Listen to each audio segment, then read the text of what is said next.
जमीयत उलमाए हिंद के सदर मुहतरम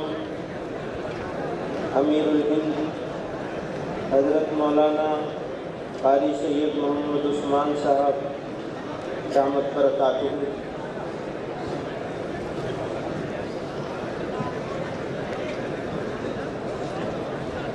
अभी अभी तशरीफ लाए हुए हमारे दरमियान स्वामी अग्निवेश जी,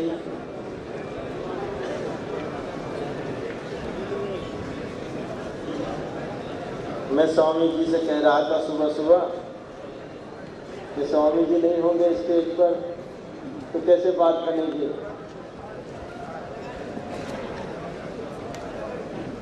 मुअज़्ज़ज़ उलमाए किराम, नौजवानान मिल्लत, बुजुर्गों और भाइयों,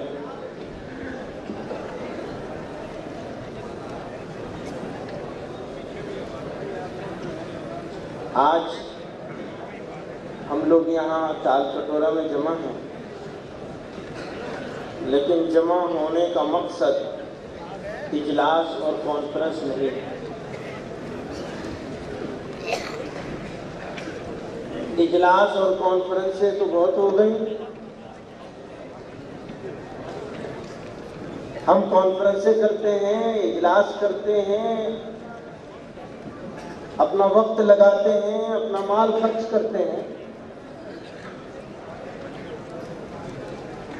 अपने घरों से आते हैं,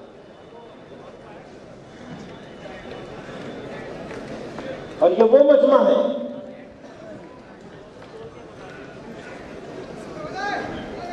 जिसको सवारियां देकर नहीं बुलाया जाता। ये वो मजमा है जो सवारी पे भी पैसा खर्च करता है और इस इजलास को कामयाब बनाने के लिए हमको भी पैसा देता है। इसीलिए कहते हैं जान और माल दोनों चीजों की कुर्बानी देने वाले हैं।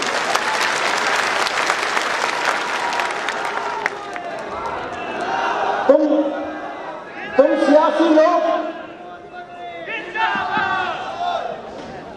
सियासी लोग दिहाड़ी खर्च करके, लोगों को दिहाड़ी देकर, मजदूरों को ला करके अपनी जगहों को भरते हैं। हमारे लोग जान हथेली पर लेकर के कुर्बानी देने के लिए आते हैं।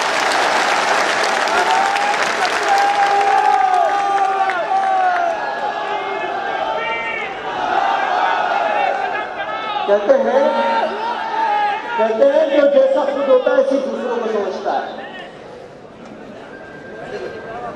ये तो खुद किराए के लोगों से काम चलाते हैं, हमें भी ऐसे समझने लगे। तो अब जलसा और जुलूस का नंबर खत्म, अब बात आगे की चलेगी।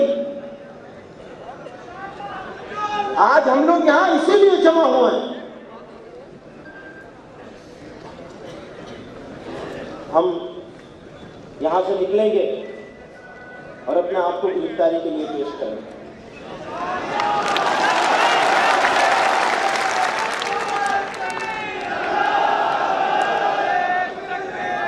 कुर्बानी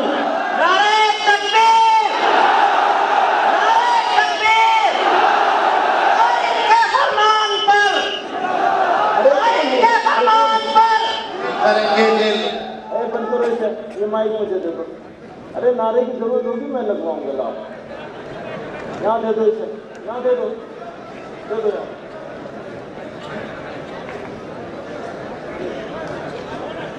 दोस्तों, पिछले 50 सालों से यही हो रहा है। पूरी कौम जो है वो नारों में बह गई। नारा जरूर लगाएंगे, लेकिन नारा लगाने के बाद मुतमईन हो जाते हमने अपना फर्ज पूरा कर दिया। जो चीज शुरुआत करती है उस चीज को अपनी जिम्मेदारी का इख्तिताम समझ लेती है कौम। नारा तो शुरुआत है, अब हमें एक्शन लेना है।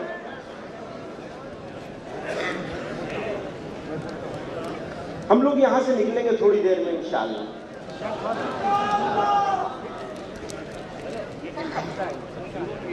अब जब कुर्बानी देने का जज्बा है हमारे लोगों में, तो हर आदमी आगे बढ़ने की कोशिश करेगा, है ना? लेकिन आज कुर्बानी मांगी जा रही है, हर आदमी पीछे रहने की कोशिश करेगा। बोलो तैयार हो? गाय के लिए, पीछे रहने के लिए, पीछे रहने के लिए। ऐसा हुआ था एक मर्तबा कहीं बहस चल रही थी, तो मिल्लत के कुछ जिम्मेदार लोग बैठे थे एक जगह बहस में। तो उस बहस में ये बात चल रही थी, भाई मुसलमानों का होगा क्या, अंजाम क्या होगा। सब मुसलमान जिम्मेदार थे। भाई अब आप लोग बीच में कर जाए, फोटो बहुत हो गए। चलिए आप बीच में करिए, नीचे उतरिए।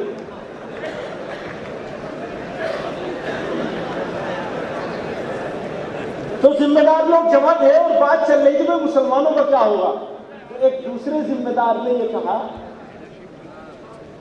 मुसलमानों का कुछ नहीं होगा, मुसलमान आगे चलते हैं, उनके लीडर लोग बेचारे पीछे चलते हैं। मुसलमान अपने कायदीन की सुनता कहाँ है? मुसलमान आगे चलते हैं, लीडर लोग पीछे चलते हैं। आज आपको इस इल्जाम को गलत साबित करना है। आगे नहीं, पीछे चलना है। पीछे चलना नहीं, आगे चलोगे तो उल्टा हो जाएगा।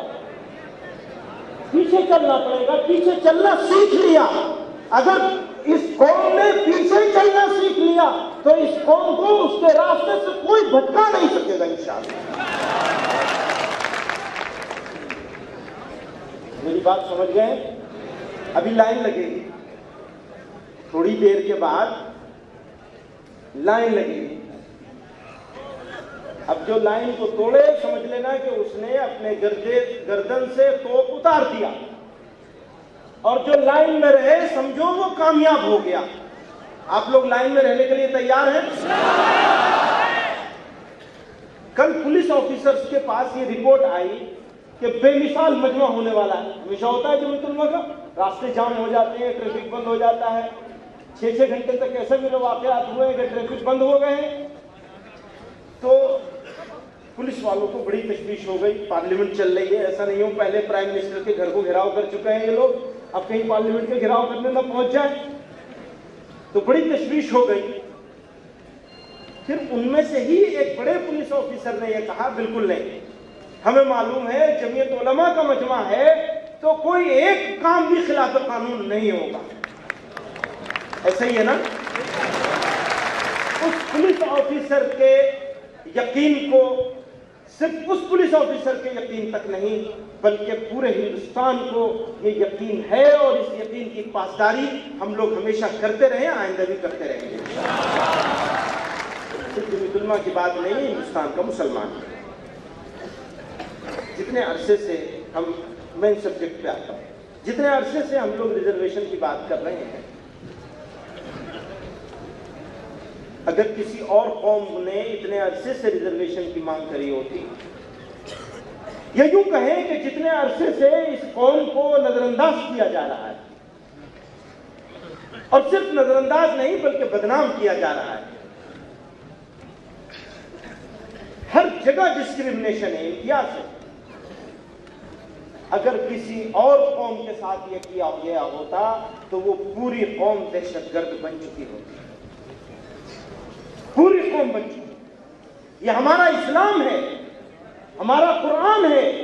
हमारा कुरान पर और जनाब रसूलुल्लाह सल्लल्लाहु अलैहि वसल्लम के अहकामात पर चलने का ये जज्बा है जिसने हमको जुल्म से, नाइंसाफी से और दहशतगर्दी से रोका हुआ है। मेरे भाइयों, आज अभी थोड़ी देर पहले प्रोफेसर साहब कह रहे थे कि हम रिजर्वेशन अगर मांग रहे हैं तो मुसलमानों के लिए। अगर हम रिजर्वेशन मांग रहे हैं तो हिंदुस्तान के लिए मांग रहे हैं। मैं जानता हूं स्वामी जी आप इस बात से पूरी तरह इत्तेफाक नहीं करते, मैं जानता हूं। मैं आपसे कहता हूं कि आप इत्तेफाक न करें, फिर भी आप हमारे साथी हैं। जिस चीज से आप इत्तेफाक करते हैं उतने पर हमारे साथ चले, हमारे लिए इतना भी काफी है। लेकिन ये हम भारत के लिए मांग रहे हैं, इस देश की एकता अखंडता के लिए मांग रहे हैं।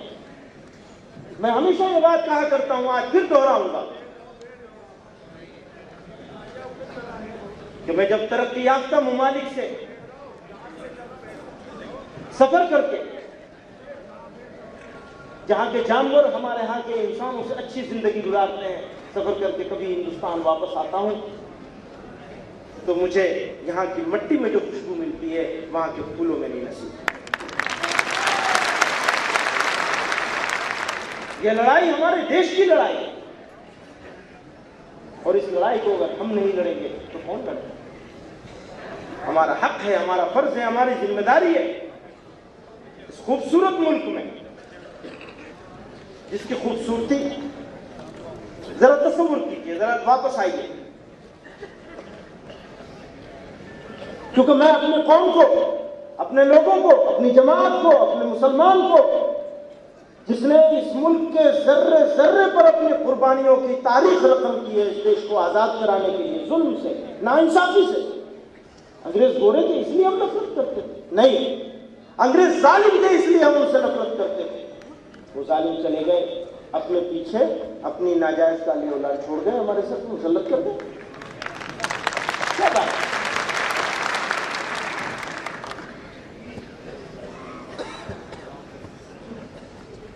तो ये नाइंसाफी, अगर उस नाइंसाफी के लिए अगर उस वक्त लड़ा गया तो आज फिर लड़ा जाए, फिर ये लड़ाई। तो इस खूबसूरत सरजमीन को हमें पाक करना है, साफ करना है नाइंसाफियों से और मसालिम से।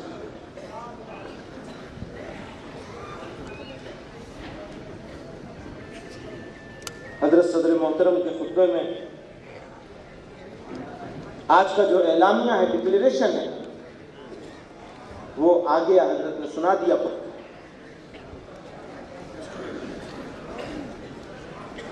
फिरकावाराना फसादात, कम्युनल वायलेंस,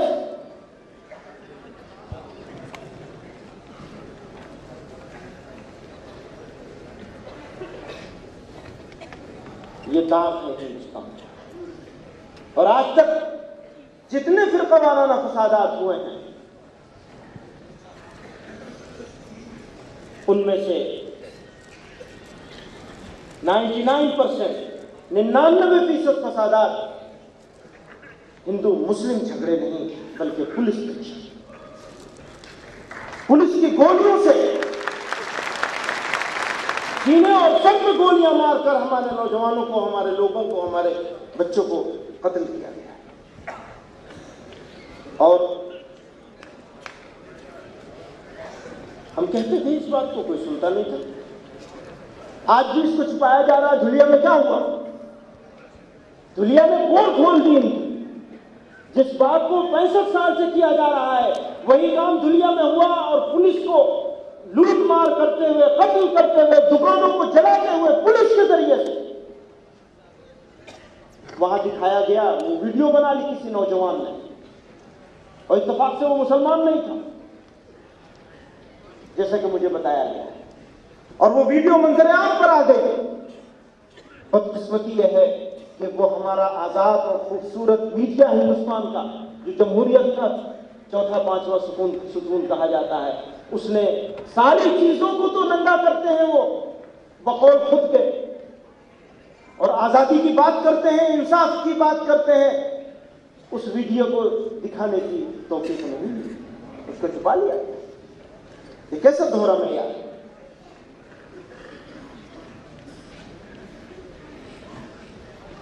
हम तो अगर बात कर लें तो हमारी बात कुछ और होती है, मुंह में कुछ और डाल दिया जाता है जबरदस्ती, और फिर जब उस बात की तरदीद करें तो कह दिया जाता है अरे दबाव में आ गए मदनी साहब, अब दबाव में आ गए। सुन लीजिए, जो बात कही है उस बात से एक इंच हटने को लिए तैयार नहीं है, लेकिन जो बात आप कह रहे हैं उस बात को हम कभी कहने के लिए तैयार नहीं है।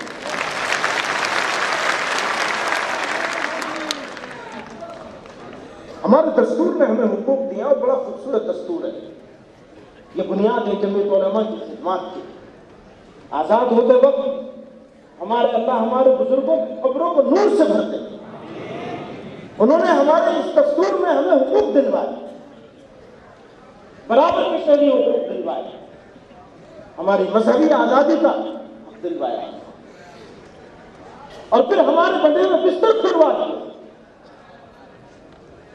इस मुल्क की ये खूबसूरती बनाने में सबसे बड़ा किरदार अगर किसी का है तो हमारे बुजुर्गों का है। दस्तूर में हमें हुकूक हासिल है, लेकिन अमलन हमें उन हुकूक से महरूम कर दिया, अमली तौर पर छीन लिया। अब बताइए, जो लोग इख्तिदार में बैठे हैं, चाहे वो मरकज में हो और चाहे वो सूबों में हो, उन्होंने अगर हमें हमारे हुकूक से महरूम किया है तो उन्होंने दस्तूर की पासदारी की है या दस्तूर की पामाली की है। और जो लोग इस मुल्क के इस खूबसूरत संविधान का, कॉन्स्टिट्यूशन